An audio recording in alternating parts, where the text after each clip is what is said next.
Hi everyone, Mr. Chu over here, and I'm here today to go through this very important part, which is 4.5 and topic 4.5, and it's called standing waves.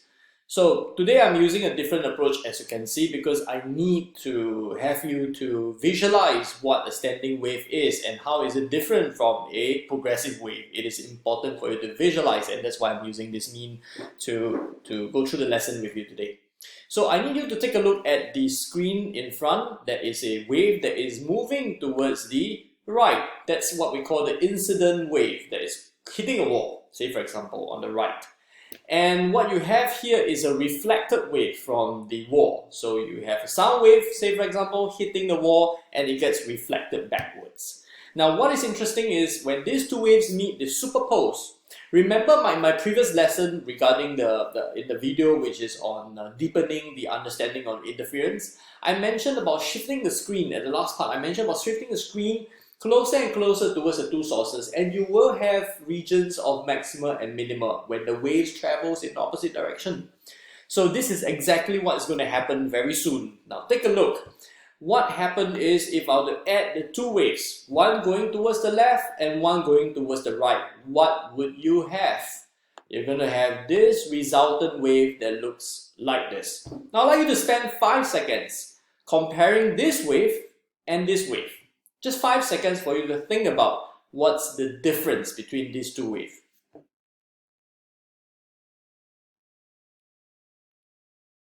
Okay. I hope that you can see that the wave over here, what we call standing wave, even though it is moving, the profile doesn't move, which means that the wave over here, it just does this oscillation up and down. It doesn't move towards the left or move towards the right. And this is especially so if you take a look at the nodes over here. You'll be able to see that at the nodes, these are what we call the nodes, the place where the arrow is pointing right now, here. These are positions where the amplitude is always zero, and these positions where it is oscillating up and down really violently over here, these are what we call the antinodes. So those points are the points with the maximum amplitude. Whereas if we take a look at the progressive wave over here, the wave profile moves towards the right or the left. So this is a very big difference between the two. One transfers energy towards one direction, the other one, it traps energy. Now it has to be clear over here, it's not that there's no transfer of energy, but there is no net transfer of energy. And if you look carefully at a particular point, say for example, this point, let's take for example this point. So take a look at where my arrow is pointing. Can you see that this point is oscillating up and down with a certain amplitude? Yeah, it reaches this point and it goes up all the way to this point. Now this point over here has a smaller amplitude than, say, the point at the antinode where it goes from here all the way up to here. Now compare this with a progressive wave. Can you see that every point on the wave will reach the same level eventually as the wave moves past? Say for example this point, it moves up and then it moves down to this point. You choose another point, say this point, it is now here, it goes down and then reaches this point. So one of the other key difference between the standing wave and progressive wave is that for a progressive wave, all points have the same amplitude. Whereas for standing wave, if you look at this one, the amplitude varies from the zero at the node to a maximum at the antinode. Now the last point, which is a little bit less intuitive, is that for a progressive wave, all points within one wavelength, if I freeze it, let's take a look this wave. All points within this one wavelength, they are not in phase, meaning that you'll never be able to find two points with the same direction of motion and the same displacement.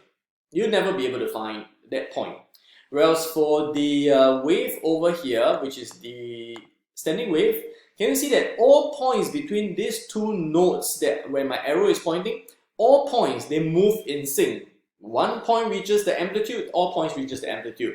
One point reaches zero, like this moment, all points reaches zero. One point reaches amplitude, all point reaches amplitude. So at this point of time, probably I will switch to a full screen mode so that you can see the screen over here, and I have kind of prepared something over here that explains the phase relationship between the points. So let's take a look at this chart. Remember the explanation given to in the video about what is meant by phase. So I can model, this is a displacement against a distance graph. This few points over here, the 4 different points over here on the same wave. So point A is over here, B there, C there, and D over here. And I can understand phase literally by the angle. So when I say something is 90 degrees out of phase, what do I mean? So A and B, they are on model over here and over here. So when A goes round over here, the vertical position, even though I call it X, it should be Y. As it goes up, the Y position goes up. And then when it reaches this point, it is where B is. And when it reaches this point, it's supposed to be here. So as it goes round, as A goes round, it sweeps up this sine curve. Now let's take a look at B. B starts off at the maximum position and it goes to this position, which is here, and it goes round. And then this point C over here, which is after B, it looks like this. As it sweeps down, it goes down straight away, and point D, as it sweeps, it begins with the minimum position, and as it goes up, it sweeps up. So take a look at this. All 3 graphs, all 4 graphs over here, they are different shapes. This is a sine graph, cosine graph somewhere between. This is a negative cosine. So all points at the same time, their graph looks different. Whereas if you take a look at, careful look at the lower section, which is this section over here, I just focus on point A and B. Looks the same. I've removed the graph. Let's say, for example, the wave profile is the same as this one over here. This is point A, point B, but this is a standing wave. Now, if you take a careful look over here, A over here, it's here. B over here, it's here. Now, why so? There's a very interesting way of understanding this. That, can you see that A and B, or rather, I should put A here, otherwise it would have 0 amplitude. So what happened is that as A and B, I realized that there's something wrong with the graph. I should have used a cosine graph rather than a sine graph. So at this moment, the A should be at the maximum position, so it will be like this. This is XA and XB, so you will have a much bigger curve. So for A, it has a smaller amplitude, remember, as compared to B, which has a bigger amplitude. But they have the same phase. Take a look. As A and B sweeps, at every point of time, they will have the same, they'll be sweeping the same angle. That is to say, when A reaches 90 degrees, which is A reaches here, B will reach here as well. When A reaches, say for example, this position, when they have 0 displacement, all points over here, remember the graph just now, the motion just now, all of them reaches 0 at the same time. So as compared to this, all points are at different angles at the same time. Whereas for this one, all points between 2 nodes over here, they have the same, they're at the same angle, but they have different amplitudes, which is the length over here. B having a bigger amplitude than A. So this is the way to understand what we mean by all points within 2 nodes having the same phase. This is just going extra to help you hopefully better understand what exactly we mean by same phase in the diagrammatic way. Alright, now back to the 3 points that I mentioned just now about the difference between standing wave and progressive wave is energy, amplitude, and phase. So you need to know this. This is in your notes, and I thought I'd just write it down so that it consolidates what we were talking about for the past couple of minutes. Alright, now the next thing I'd like to go on to is this thing about how do you generate standing waves. There are 3 kinds of standing waves that you need to know, and I'll go through them, and also some of the typical interesting scenario that IB will throw at you. Okay, so let's take a look at this board over here. First of all, you need to know about a tight string. So if I were to plug the string, what happens is that wave starts to, if I plug and unplug, what happens is that wave goes to both ends, comes in, forms a standing wave, because waves from 2 directions meet and superpose. So we have a standing wave, but this is interesting because it must be a node on both ends because of the tight string. Therefore, it can only it has to satisfy this condition of a tight end, of a node at both ends. So it goes like this. Ways that the wave can satisfy this condition are these few waves. And if the string's length is L, I hope you can see that half a wavelength equals to L, and wavelength equals to L, and 1.5 wave equals to L. So from here we can deduce the wavelength, which is 2L. No deduction needed because this is wavelength, and wavelength equals to 2L upon 3. And frequency is equals to V upon 2L. Frequency equals to 2V upon 2L. There's a reason why I write it this way. And frequency equals to 3V upon 2L. And you can see that they are integer multiples of the fundamental wave. Alright? So this is string tight at both ends. What do you need to know? You need to know to sketch at least the first three. Need to be able to find the wavelength of the first three in terms of L. And need to be able to write the expression for frequency in terms of the V and the L over here. Now, next thing I'm going to do before I close this video and go on to the next video is this thing called pipe open at both ends. And I'm going to write it here. And there's a reason why I'm going to draw parallel to the string tight at both ends. So with pipe open at both ends, because it's both ends open, the air molecules can vibrate with maximum amplitude, so it's an antinode on both sides, and the wave that satisfies this condition is this.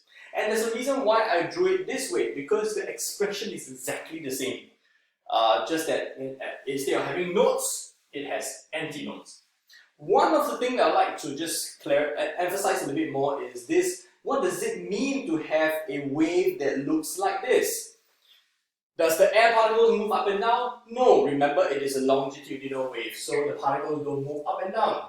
Now, in order to understand longitudinal wave, we have to make sure that we have a direction that's defined to be positive. So I just enlarge the graph a little bit further, so it gives me more latitude to draw more points. So this is positive displacement, so it goes here. Small positive displacement, no displacement, negative displacement, big negative, small negative, no displacement, slight displacement towards the right, and big displacement towards the right. So this point is a rarefaction and this point is a compression. In the other half of a cycle, after half a period, the wave is going to move like this. Remember standing wave, it moves like this? So then the reverse will be true, which is this is compression and rarefaction. So that is to say, the displacement nodes are the pressure antinodes. That's the point where the pressure varies the most. So you need to know how to translate a graph that goes vertical to motion that goes horizontal, which is what we did for the video of 4.2. So a quick summary, for this section you need to know how to draw the graph for the first three for string tight both ends, for pipe open at both ends. Now before I end off this video, I'd like you to think about this. If I were to have a loudspeaker over here and the wave comes in, how on earth does the wave get reflected back so that you have two waves of the same amplitude, same frequency, same wavelength, same speed, not velocity, same speed, meeting and superposing? Why do I have a reflected wave over here? This is something that you need to probably think about. If you can come up with an explanation, I will give you a clap and something else as a present. Alright, so general thing about waves, standing waves, progressive waves, the two situations. There's one more situation that I'll record in the next video, and some other miscellaneous examples, and also the last question. Why is it that the wave gets reflected here when there's nothing blocking? Alright, look forward to your answers.